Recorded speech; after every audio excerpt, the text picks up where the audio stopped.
Hello everyone, कैसे हैं आप सब। आई होप अच्छे होंगे, मस्त होंगे और कहानी एंजॉय कर रहे होंगे। कहानी पसंद है तो please like, subscribe, comment, share ज़रूर कीजिएगा और अपना सुझाव ज़रूर दीजिएगा कि किस टाइप की कहानी सुनना पसंद करेंगे। चलिए शुरू करते हैं आज की कहानी। पापा, अब और नहीं, घर में जगह नहीं है। हम आप लोगों को रखने का बोझ नहीं उठा सकते। ये शब्द अर्जुन ने कहे थे, उसी पिता से जिसने अपना सब कुछ कुर्बान करके उसे इंजीनियर बनाया था। पत्नी रीमा ने सामने खड़े होकर चिल्लाया था, आपकी पेंशन से क्या होगा पापा, हम क्यों झेले आपकी बीमारी। देखिए अर्जुन, अगर इन्हें नहीं निकालें तो मैं मायके चली जाऊंगी। और अर्जुन ने एक पल के लिए माँ की आंख नहीं देखी, बस गेट खोला और कहा, पापा मम्मी, अब आप लोग कहीं और जाओ, हम अपनी ज़िंदगी नहीं बर्बाद कर सकते। माँ की साड़ी का आंचल फट से घसीटता हुआ आगे बढ़ा और पिता ने सिर्फ एक बैग उठाया। चलो सुशीला, शायद हमारे लिए घर कभी था ही नहीं। 3 साल बीत गया। बाबूजी अब किसी वृद्धाश्रम में थे, आंखों में मोतियाबिंद लेकिन चेहरे पर सिकवा नहीं। हर महीने बेटा 5,000 भेज देता, वह काफ़ी है हमारे लिए, वे मुस्कुराते हुए कहते। सुशीला माँ तो जैसे भूल चुकी थी, बस खिड़की से बाहर देखती और धीरे धीरे बुदबुदाती, अर्जुन खाना खाया होगा ना, रीमा तो बहुत गुस्सा करती है, पता नहीं कैसे मेरे बच्चा का देखभाल करती होगी। एक शाम अर्जुन ऑफिस से लौट रहा था, बारिश हो रही थी, सड़क किनारे एक बूढ़ा आदमी ठिठुर रहा था। उसी वक्त अर्जुन की गाड़ी पास से गुजरी। बूढ़ा गीला था, कांप रहा था और आंखें एकटक उसे देख रही थी।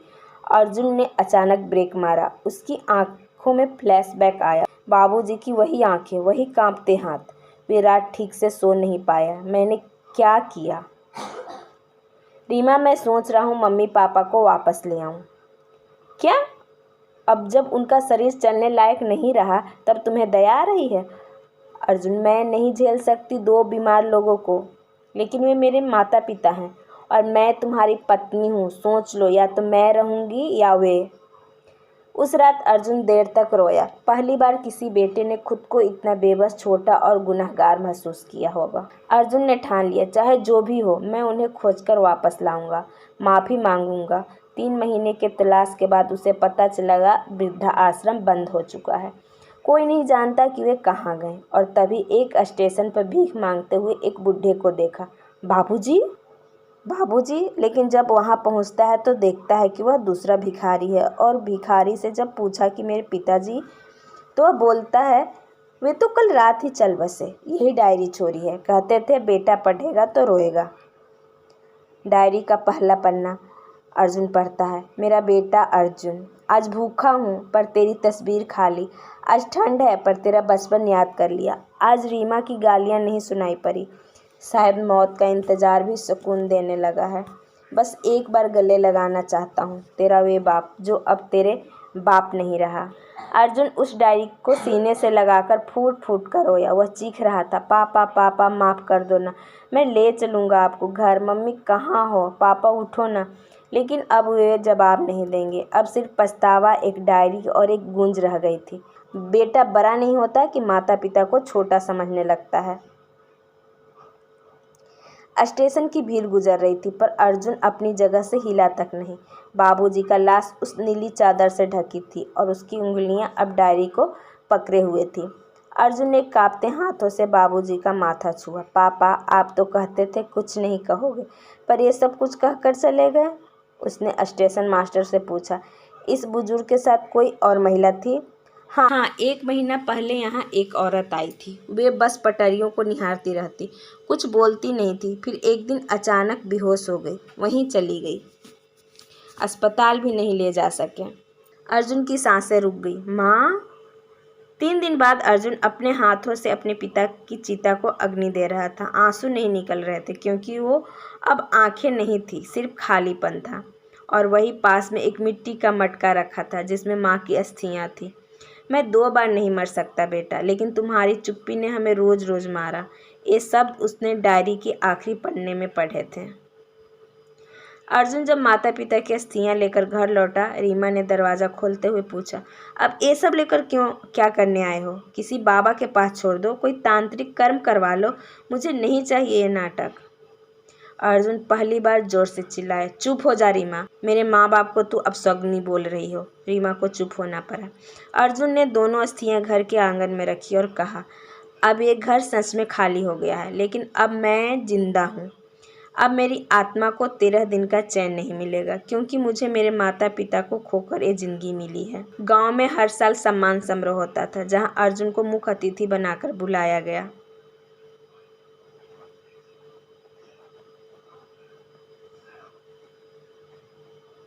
13 दिन तक अर्जुन ने काम नहीं किया। हर दिन सुबह उठकर उनकी तस्वीर के आगे बैठता और डायरी का एक एक पन्ना पढ़ता, जिसमें पहली साइकिल की कहानी थी, उसका इंजीनियर बनने का सपना, माँ के गहने बिकने का जिक्र, और एक जगह लिखा था, आज मैंने पेट काटकर उसके जन्मदिन पर घड़ी खरीदी।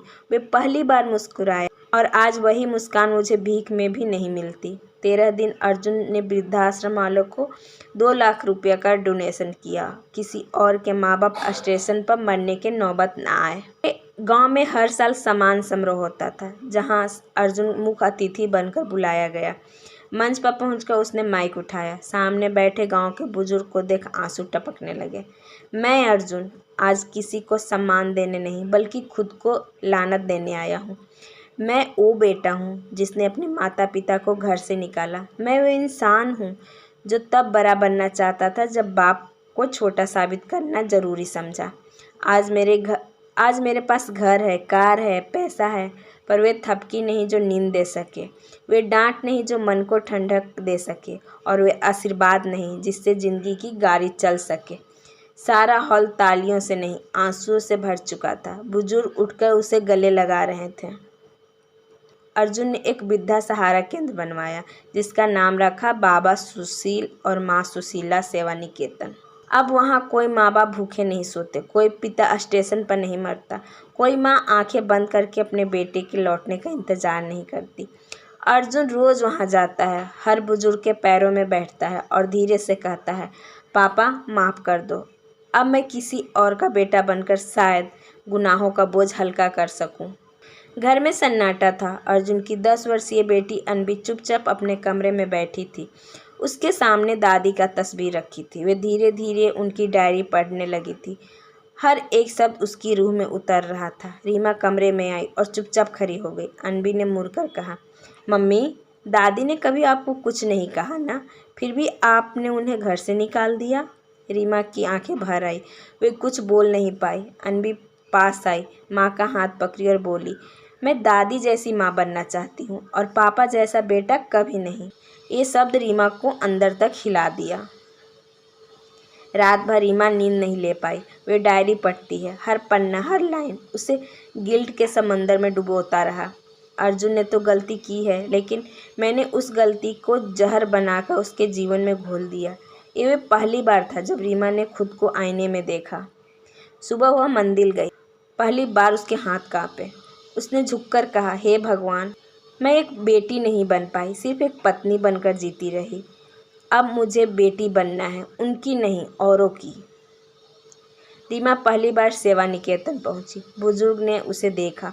कुछ ने मुंह फेर लिया, कुछ ने पहचान ही नहीं पाए, लेकिन एक बुढ़ी अम्मा ने उसका हाथ पकड़ लिया। बेटी, तू बहुत सुंदर है, लेकिन तेरी आंखों में कुछ टूटा हुआ है।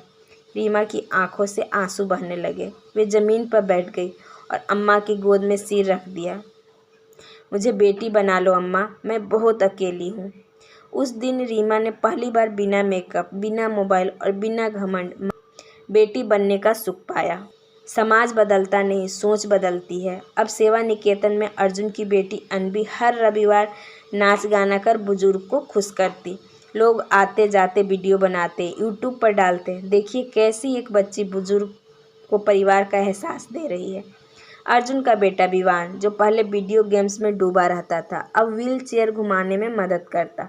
रीमा अब बच्चों से कहती, बेटा, भगवान तुम्हें बहुत कुछ दे सकते हैं, लेकिन माँ बाप सिर्फ एक बार मिलते हैं, और अगर उन्हें खो दिया तो फिर लाख मंदिर जाओ, वे आशीर्वाद नहीं मिलेगा। टीवी पर एक दिन एक वीडियो चलती है, एक बेटा जिसने देर से समझा, लेकिन अब दूसरों के लिए रोशनी बना।